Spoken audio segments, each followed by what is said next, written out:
Welcome to the Sharkpreneur podcast with Kevin Harrington and Seth Greene. Kevin Harrington is the inventor of the infomercial, one of the original sharks from the hit TV show Shark Tank, and has generated over $5 billion in TV and digital direct response sales. Seth Greene is the world's first trusted authority on cutting-edge direct response marketing, a best-selling author, and the only 3-time Marketer of the Year nominee. On the podcast, Kevin and Seth interview sharkpreneurs who share straight talk on what it takes to explode your business. Why do so many businesses struggle while others seem to explode overnight?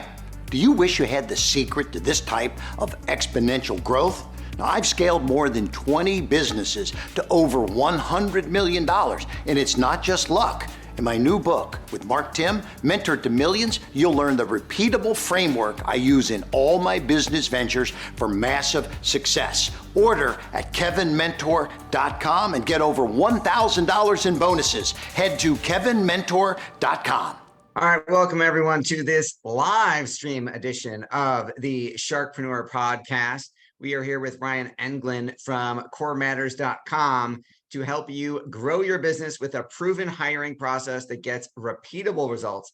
The CoreFit hiring system gives you unmatched access to America's best workers anytime you need to hire. Ryan, thanks so much for joining us. Thanks for having me be here. It is our pleasure. Let's go back in time just a little bit. How did you get started?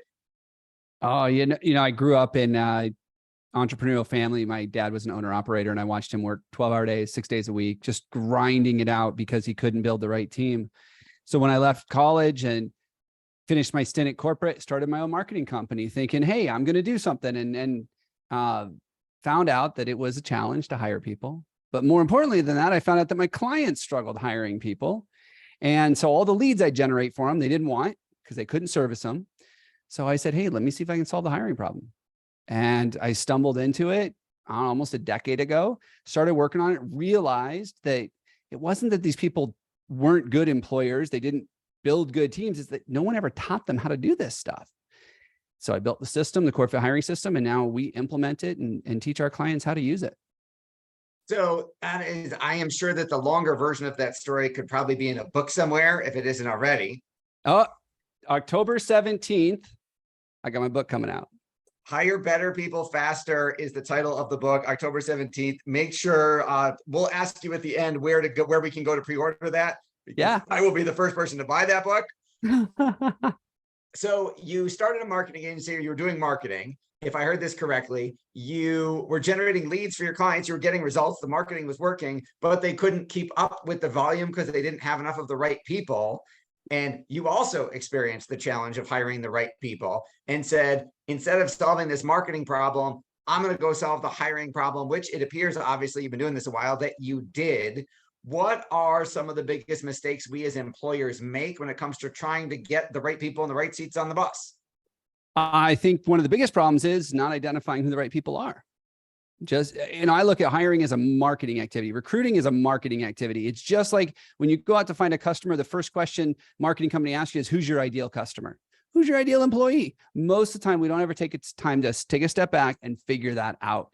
Because if they're not going to fit your culture, if they're not going to communicate the way you want, if they're not going to be excited about where your bus is going, it's going to be a real challenge for you not only to attract them, but to keep them. I think that makes a lot of sense. And I love the fact that you say it's a marketing problem, because you're absolutely right. It's a marketing campaign just aimed at a different result. And I love that your first question is the same as our first question as a marketing agency, which is, who's your ideal client? So yours is a marketing campaign geared entirely at recruiting. So it's who's your ideal candidate? Who's your ideal team member?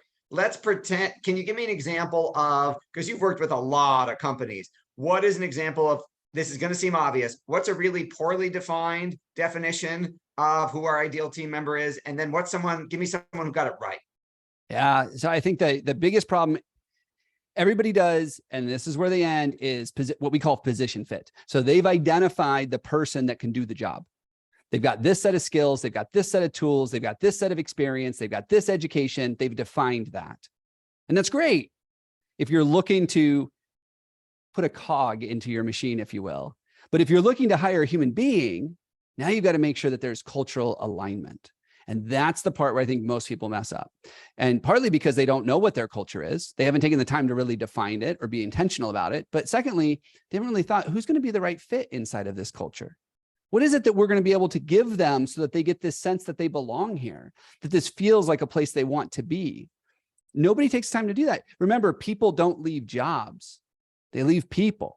They leave bosses and managers. And we know this to be true. If we know this to be true, then why aren't we looking at, okay, what kind of bosses are we? What kind of team have we built? And who's going to fit well in there? We don't do that. We just say we need someone that with this set of skills, this set of experience, and that's where we stop. And I think that's one of the biggest things that we see. So the people that get it right, forget the stuff you can train them, forget the skills, forget how to use the tools. You're going to teach most of that anyways. Let's focus on who's got the right culture fit. Who's going to behave the way we behave? They value what we value. They think like we think. Why don't we focus on the way that we communicate and the way we want someone to communicate inside of our organization? They communicate the way we do. And we focus on those things and we create advertisements and we create marketing campaigns around the culture side of the business, not just the job. I think that is awesome. And you just set me up right into my next question without intention, or maybe you did it on purpose. I don't know. So how do we, you're right. I didn't think, the day I started the company, what do we want our culture to be? Like culture wasn't even a buzzword 20, 30 years ago. Sure. So how do we figure out what is the culture that we've created? And I love that you said in our advertising, in our marketing for this position, we should advertise to that, because I think you probably know the statistics way better than me. I don't know any of them, but I'm sure the vast majority of, let's say, ads on Indeed or wherever are all geared at, here's what we need. Mm-hmm. Not who we need. Yeah, absolutely. So how do you figure out what your culture is and how you do how you communicate? And then how do you advertise to that? Because I would imagine that job posting, that online ad is going to look very different than a traditional one. Yeah. So to answer your first question, so just so you know, we primarily work with companies under 500 employees. Once you get above 500 employees, I mean, the thing can go anywhere and it's really hard to get your arms around it. But for those smaller businesses, what we look at there is not so much what culture you have, it's what culture you want. And as the operator, the owner operator, as an entrepreneur, as a leadership team, you get to define that. And then start making better hiring decisions and better team building decisions based on what you want to create. So we look at 3 areas to create what we call the core vision. The first one is, where's your bus going? What is the vision? If you want to get people on the bus and you want them to stay there when there's a detour, or the bus breaks down, or it gets lost, you still want people to be excited, saying, hey, you know what? I'll do whatever it takes to get the bus back on the road because I'm excited about where we're going. And a lot of companies just stop there and say, that's our vision. But they never do it from the perspective of the people on the bus. You've got an executive saying, here's my vision, triple market share or double profits. And the people on the bus are like, I don't care. What's in it for me? So that's vision. The next one is the value system, how you behave. What's the appropriate behaviors? What do you expect from your people? So many people do core values as integrity and teamwork. And, I love what Patrick Lencioni says. He goes, those are permission to play. Like, if you don't have integrity, you shouldn't be working. It's that simple, right? Go do something else. Same thing. If a company has to say we're honest, like what does that say about the company? So they should be verbs, and we should be looking at how are people behaving. And then finally, the last one is purpose. Why do people get out of bed in the morning to do what they do? Why do you do what you do? There are so many ways. There were so many other ways, Seth, that you could have gone and started a business and made money in this country. Why'd you pick this? There's a reason it's deeply personal to you. Get really clear on that and share it. And you take those 3 things and you wrap them up into what we call the core story. And that's how you communicate this message. It's how you get it out there. And you share those things. And that's what's going to attract the right people. So that's the culture side of it.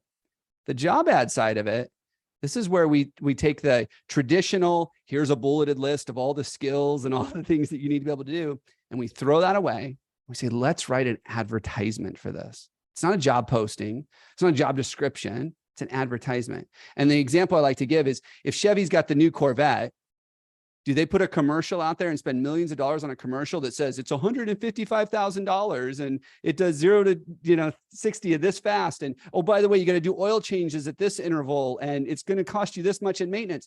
That's what our normal job ads look like. They look like this. No, they take an attractive young couple, they put the top down, they put them on PCH, Love and Life, and that's the multi-million-dollar commercial, because that's what sells Corvettes. It's the same thing with your jobs. If you want to sell your jobs, get away from those bullet points of what an electrician does or what a customer service rep does. Get away from that and say, here's what it's like when you join our team. Here's the people. Here's what you can expect. Here's how we give you that sense of belonging. Remember, people are giving up time with their family, their friends, and the things they do for fun to come work for you. If you can't show them how they can replace that by being a part of your team, they're going to show up for the paycheck, and the second another opportunity shows up, they're going to leave. But if you can create those things for them, they're going to stick around for a long time. Amen. You are preaching to the choir. I love it. So you talked about them valuing what we value. How do you market for that? How do you screen for that? Because I know there's, and you would know better than me, there's a million personality profile, whether it's DISC or the Fascinated Assessment or Colby or Myers-Briggs, there's a million tests I can have them take to try and tell me things.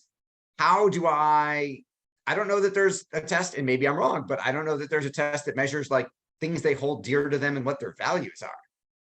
So two different pieces there. We're solving two different problems. So behavioral assessments, pre-hire assessments, I love those.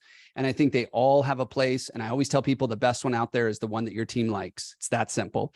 To me, they all get to the same end result, which is better understanding the person in a short amount of time. That's the whole reason we do DISC and Colby and all of those. And what I like about those is it really gives me some insight into who it is that I'm hiring to join my team. I don't like using those types of assessments to make hiring, non-hiring decisions, because it's just there's too many variables. I mean, human beings we're complicated creatures, right? You can't peg us in a test.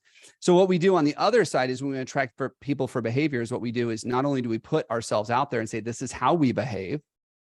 Is this look of interest to you? This is how we have fun. You know, some people think having fun is sitting there looking at spreadsheets, creating pivot tables. That is not my idea of fun. But if that's someone's idea of fun, it might attract them to the company. So we put out there who we are. That attracts people in. Then once we have them, then we run those assessments to understand them at that next level deeper. So we know who we got. So we understand, okay, Seth's personality is different than mine. So this is how I need to communicate with Seth. This is how I need to share information with Seth. I mean, that's what I love about Colby. You know, you come to me with a bunch of ideas and I'm going to want to chase all of them with you because I'm a 9 quick start. It's that simple. But I've got people on my team that are a 1 quick start. They don't even want to know there's new ideas. And so this allows me to really put together a good communication plan and making sure that people are getting the information that they need. That is awesome. You have worked with so many companies. Can you give us an example of kind of, and if their identity is confidential, just make it ABC Incorporated, but can you go, here's what they were struggling with when they came to me. Here's how applying the CoreFit hiring system helped them, and kind of that magical transformation you were able to engineer? Yep, absolutely. I'll give you one of my favorite stories. Subcontractor construction company, they do rebar. So these are the guys that put together the metal skeletons for the bridges that you drive on that get covered in concrete. They came to me a few years back and they were struggling. They took on one of those put us on the map type of jobs, way bigger than they should have taken, but it was awesome for them. Well, they had this great opportunity. They were struggling. They were about 150 employees when they met me. They needed 50 people yesterday. Job was falling behind. Guys were overtime. Guys were burning out. Like, it was a challenge. And I said, okay, let's focus on filling those 50 positions. Within 90 days, they filled all 50 of them, and they were like 202 employees by implementing our system. So once we solved that bleeding neck problem right there, and we said, okay, the bleeding's under control. Now let's implement the rest of this system. Over the next couple of years, they started implementing a lot of the marketing strategies that we teach around recruiting, specifically recruiting, because they're a subcontractor. They get contracts from GCs. There's not a lot of marketing that they need to do for that. It's all bid work. And they got a phone call one day, and the owner calls me and he goes, yeah, I thought it was a joke. It was Discovery Channel. And Dirty Jobs was coming back. They rebooted Dirty Jobs a couple of years ago. They got picked up to be on the premiere episode after it had been off the air for 12 years. And it was because every time they looked for a reinforcing steel contractor online, they just kept coming up over and over and over again. And like, these must be the guys we need to have on the show.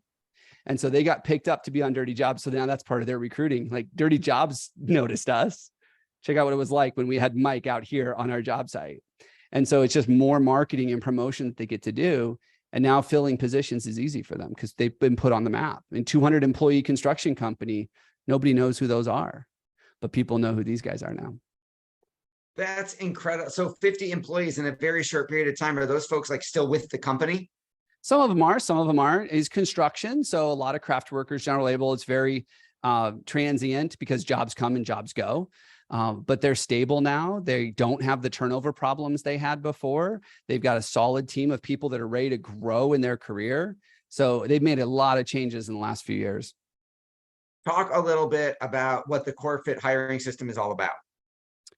So I think the biggest thing is it's a process. It's a system for recruiting. Most people look at recruiting as something they have to do. It's like, oh, I got this new job. I got to fill it with people. Like I got this new equipment. I got to put someone in it. And they look at recruiting as something that's reactive. And they scrape by the best they can. They pay Indeed way too much money to get a bunch of unqualified applicants. That's what they do. And so what the CoreFit hiring system does is it allows them to use the tools and processes that we've known to work, implement them in their business, and then make adjustments to them. I mean, a big part of our program is being able to assess the tools to make sure that they're working for you. Not just look at the quality of applicants, but are the tools doing their job? Is your website getting you the results you need? Are your ads getting you the result they need? Is your interview process working correctly? And being able to identify the root cause of any issues that might come up in your process. And the most important part is we teach people how to use it. So not only do we implement it for them, but I like to say we teach them to fish. You know, we put it in place and we say, here's how you use the tools. So you're not beholden to us or an agency or a staffing company or any of that. Now, of course, our clients keep us around because we get to help troubleshoot and solve problems for them, but they know how to use the tools. They know how to interview and they know how to do it in a structured way that they can measure. And that's the most important thing. You have achieved so much success for yourself and more importantly for your clients. What's your biggest challenge now? You know, I think it's getting the message out there. That's why I wrote the book. And I don't think people wake up and say, hey, you know what I need today for my business? I need someone to teach me how to recruit. It's not something that people think. What they do is they think, I need people. I'm going to go to a staffing agency. I'm going to go to Indeed. I'm going to go to a recruiter. And what I want people to do is go, no, there's a better way to do this. And you can own it. Like you can have this built inside of your business. It's a complete system so that you never have to go to these outside groups again that don't understand who you are. That's why those groups don't work. They don't work because they don't understand your culture. They're not hiring for the right things. They're looking to fill a position. So I think my biggest challenge is right now is just getting this book and getting this message into enough businesses out there so that we can really make a difference. Your passion is obvious. What do you like best about what you're doing? You know, my favorite part is when I see the light bulb go off for the people that we're working with, when they go, oh, that's why we're doing this different. That's why it works. I love that. That's one of my favorite things. We had a client the other day. We teach a lot about job ad writing and how to get your job ads optimized because you're in marketing. Indeed's a search engine. You have to optimize your ads just like you do your website for Google. And we had a client call us. He goes, I'm sorry. I'm like, what are you sorry about? He goes, I was in a hurry. I didn't follow your process. My jobs got suspended. Oh my God. I need your help fixing it. He's like, I know your process works. I spaced it. And so it's in those moments where I go, this is the coolest thing because we get to see companies really transform their results when they follow our process. That's my favorite part of this. All right. Before we wrap up, show us the book. For those of you watching the video version, tell us where we can go to get Hire Better People Faster by Ryan Englin. Amazon. It's available on Amazon. And I'm excited to announce it's going to be on Audible as well. I spent 18 hours in a studio recording that thing. It will be on Audible. God bless you. So it'll be on You Amazon. could have written a recruiting ad to hire a voiceover artist. You know, I almost did that, but I thought this would be better for people to hear it from me. You know, if they're going to invest 6 hours of their time, they get to hear it from me. And I've had some test listeners and they said the passion just comes through, which I love hearing. So anywhere books are sold, Amazon, we're going to be doing some promotional stuff the week it launches, October 17th. So yeah, excited. Awesome. Congratulations on that. Make sure to go get the book, Hire Better People Faster by Ryan Englin. Check him out at corematters.com and the CoreFit hiring system. This has been Seth Greene for Sharkpreneur. Ryan, thanks again for joining us. Thank you for having me. Thanks everybody for watching or listening. We will talk to you or see you next time. Do you need money to fund your idea, product, or service? Are you ready to take your business to the next level, but need capital to get it done? Kevin Harrington has heard more than 50,000 pitches and knows how to help you make the perfect pitch to get the funding for your entrepreneurial dream.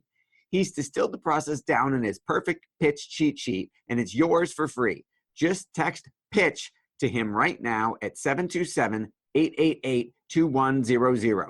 Text PITCH to 727-888-2100 right now and claim your free perfect pitch cheat sheet. Text PITCH to 727-888-2100 to start funding your dream today. This show has been produced by Market Domination, LLC. To discover how you can have your own show completely done for you and turn it into a real published book and become the authority in your marketplace, go to www.marketdominationllc.com/podcast offer.